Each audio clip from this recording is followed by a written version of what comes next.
After graduating college, I worked a lot of late nights as an engineer. And when I got out of work, the only thing that was open was McDonald's. My favorite thing was the fries. But the thing is, I stopped eating them.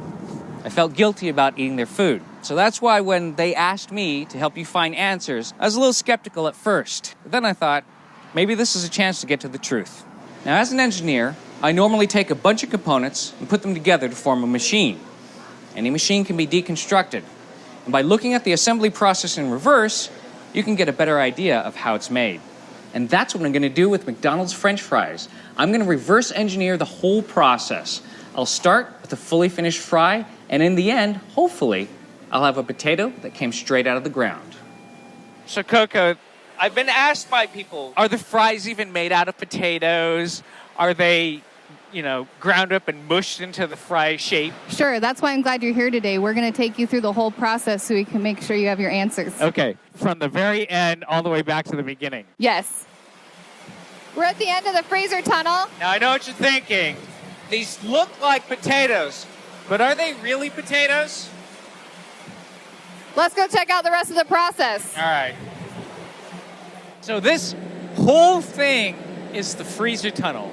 Yes, it's about 50 yards in length. So the fries go in unfrozen, they come out frozen. What about me? What if I went in one side and came out the other? It would turn you into a Grantsicle.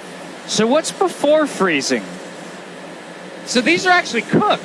Yeah, they're partially fried, and then the final preparation is done at the restaurant. Why do you partially fry them? Well, we want to make sure we get that crisp outer shell. Yes. I like that part. Yeah. So before they're partially fried, what happens? This is the ingredient dip where we control the color, and we're adding dextrose, a natural sugar, to make sure that we get a consistent color no matter what time of the year it is. Also, sodium acid pyrophosphate. What is that? That's going to make sure that we control the graying after freezing. So this is all about maintaining consistency all throughout this process. Yes. It's no wonder that the fries always taste the same. They always taste really good. Let's keep going back. All right, Coco, so here's a big one.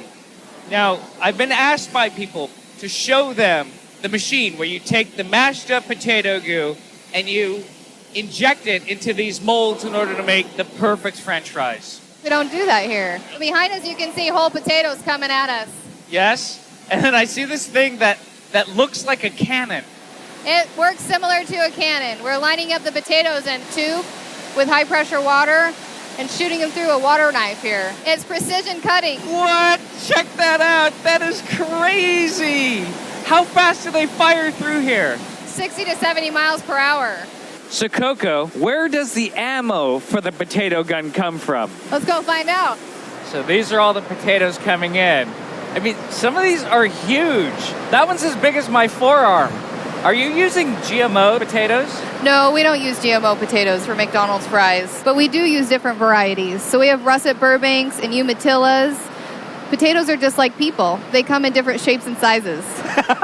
And they're all beautiful. They're all beautiful.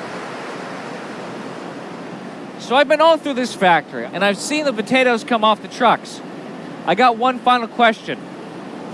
Where does this come from? So all around us, under these vines, we'll find what makes mac fries. All right. Clear the vines away, start digging. Am I doing good? You're doing well. It's like an Easter egg hunt. Oh, this is like the worst Easter egg ever. This is it, right? See? A real potato. This is where it all begins. So you wanted to know where McDonald's fries come from, or if they're even made out of potatoes. So I went to Simplot. I went backwards through the whole process, saw exactly how they're made, and traced it all the way back to here, to this potato. Pretty simple. I know you have questions. I have questions too. So keep asking, and I'll find the answers.